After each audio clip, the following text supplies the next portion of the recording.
When Moroni references the Holy Church of God in his prophecies of the latter days, he is referring directly to the Church of Jesus Christ of Latter-day Saints. There can be no other Holy Church of God. But who are the teachers and hypocrites?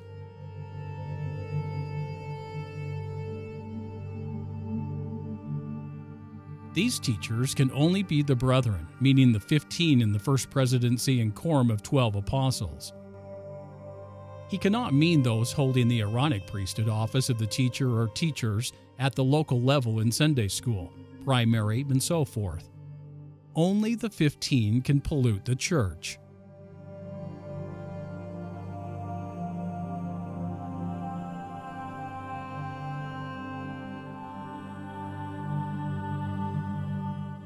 The church has studiously avoided addressing this verse for obvious reasons. It certainly cannot admit the possibility of a corrupted church. A search on LDS.org finds only one use of the verse in General Conference.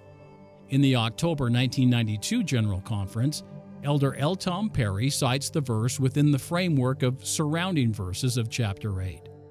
He provides his own context for the verse, saying that Moroni knows that his record will be a voice of warning to future generations. Moroni first addresses the members of the church and then non-members. The words to the members are a voice of warning. All he has is faith that the Lord will preserve him long enough to complete the record, and that someday it will be found by one chosen of the Lord. He realizes that the record will be a voice of warning to future generations of what occurs when nations like his own turn away from the teachings of the Lord. It's from the depths of his heart that Moroni cries out to those who will eventually receive the records. He wants to spare those who read his account of the heartache and misery which comes from disobedience. He writes first to the members of the church, and then to those who have not embraced the gospel of Jesus Christ. Moroni's last words to the members of the church are written as a voice of warning. He writes as one who sees history, the history of his people, repeating itself in the future. He then expresses consternation as to why those who profess to follow Jesus Christ so often become victims to the enticements of the world. I guess one of the greatest mysteries of mortality is why mankind fails to learn from history.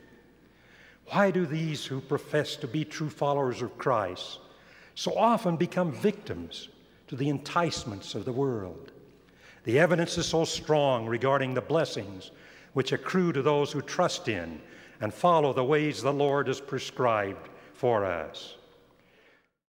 Elder Perry then provides examples from the press supporting the collective accomplishments of the citizens of Utah as a direct result of the presence of the church. But then the apostle expresses his lack of comfort in these accomplishments. Many of the members, he states, are more concerned with fine apparel, home size, and other worldly things than the needs of the poor and needy, a direct reference to the charges levied against the teachers who have corrupted the church. Elder Perry believes that the pressures and temptations placed upon the members come from the world.